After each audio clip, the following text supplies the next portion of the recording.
Assalamualaikum warahmatullahi wabarakatuh.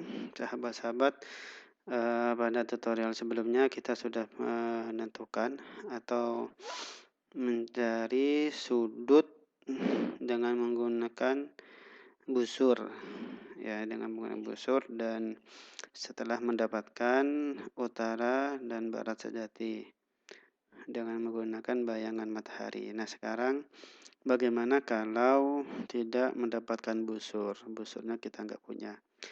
Atau busur itu hanya mewakili satuan derajat. Dia tidak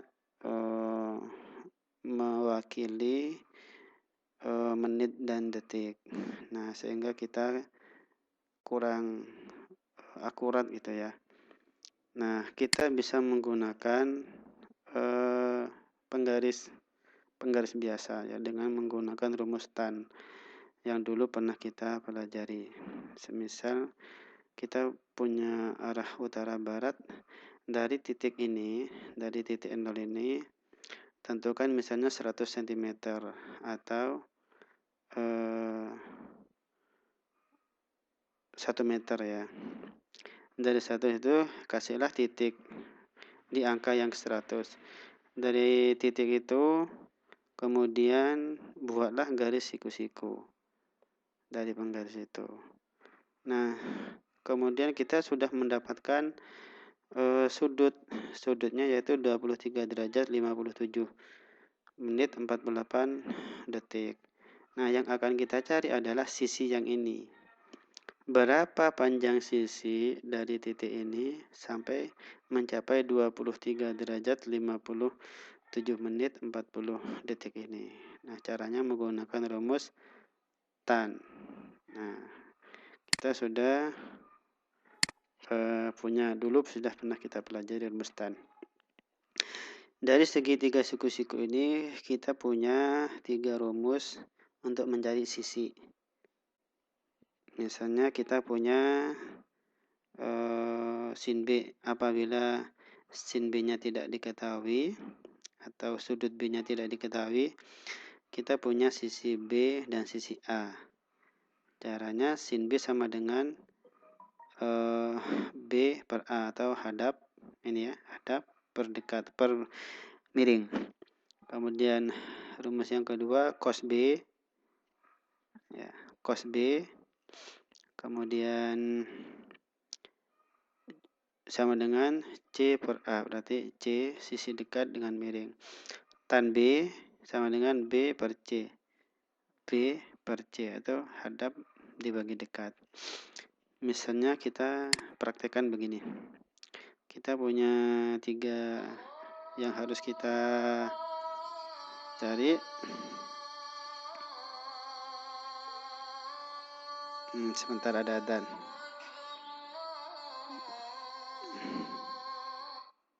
Oke, kita tutup dulu adzannya. Sudut itu ya. Kemudian sisi hadap, kemudian sisi dekat. Kita tadi sudah memberi angka sini 100, cuma kita praktekkan dulu. Ini sisi dekat kita kasih dulu 8 misalnya. Sudutnya kita kasih 20 derajat. Maka hadap ini ya, hadap itu berapa? Hadap itu sama dengan tan B kali dekat. Ini kan rumus asalnya. Kalau kita mencari hadap berarti tan B ya, hadapnya pindah ke depan, tannya pindah ke belakang. Tan B kali dekat sama dengan sudutnya ini dijadikan radian dulu ya, sama dengan radian karena yang dihitung sudut itu adalah radiannya. Oke, sama dengan tan sudut B kali dekat ya, dekat K 2 cm. Kalau ini 8. Kalau misalnya sudutnya ini diperlebar gitu ya, kemudian sisi dekatnya tidak diperlebar, apa yang terjadi? Misalnya sudutnya 30 misalnya. Maka dia semakin lebar ya. Semakin panjang itu ya. Karena sudutnya semakin sisinya semakin lebar. Kemudian sudutnya misalnya 40 misalnya. Maka dia semakin panjang.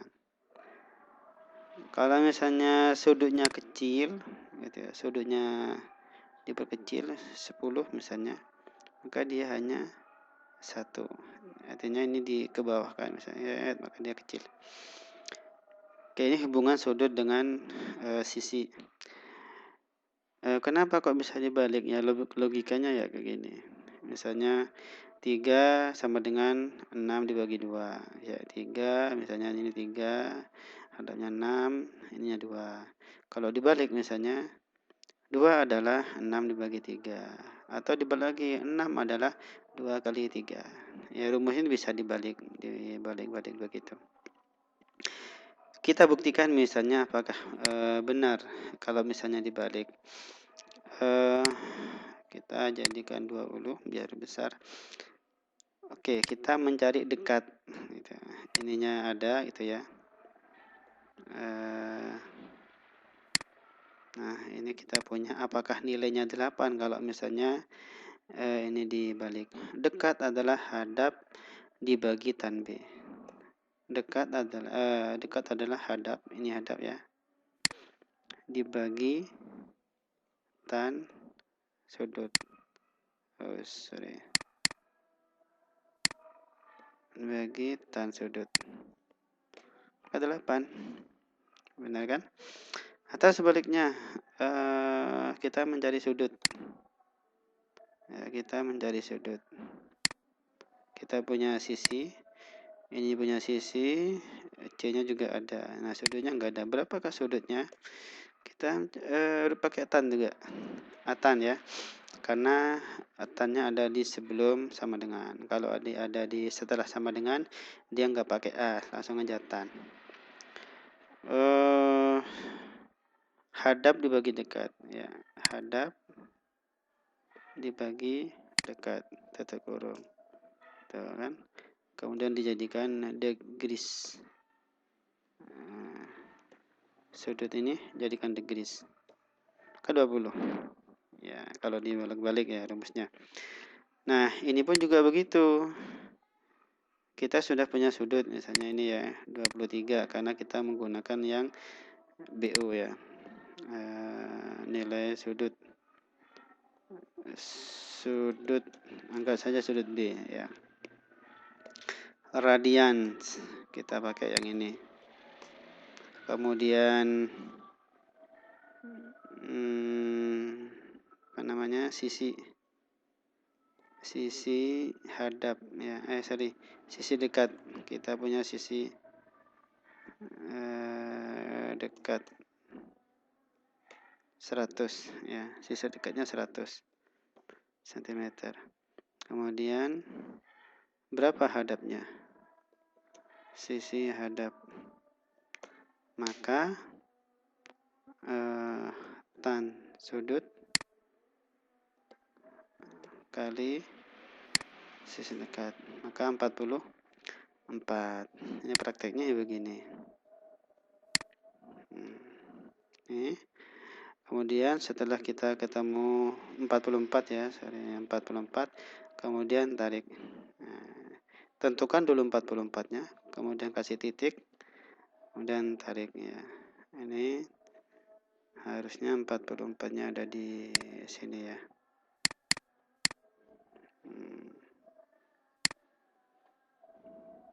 Nah, tentukan 44-nya, kemudian tarik. Nah, dari angka ini sama titik jadikan 1, saya digabung, maka dia membentuk sudut kiblat. Baik, itulah cara menentukan kiblat. Ini perlu saya kasih tambahan ya. Biasanya sudut itu format penulisannya begini. 23 derajat, 57 menit, 48 detik ya. Jadi ada pentolnya ya. Kalau jam ya, kalau format jam itu kan titik gitu ya. Nah, bagaimana agar ini bisa menjadi format yang seperti tadi? Pertama, kita ambil simbol ya. Simbol ini Anda cari di sini. Simbol. Nah, ini ya. Ini ya, punya saya sudah ada di sini. Insert. Nah, kemudian ini di copy. Copy. Ya, di copy. Kemudian taruh sini. Teks sudut ini dibagi 24. Kemudian kasih koma atau titik koma. Kemudian tanda petik 2. Kemudian buka kurung, tapi yang siku-siku ya, bukan yang bulat ya, bukan yang bulat. Kemudian H2 kali, kemudian paste nolnya itu, titiknya itu. Kemudian menit, kemudian kasih tanda koma atas 1 kali. Kemudian SS, kemudian kasih koma atas 2 kali. 2 kali ya, kemudian ditutup dengan tanda petik. Kemudian tutup kurung. Enter, maka dia akan menjadi angka yang seperti kita inginkan. Baik, itu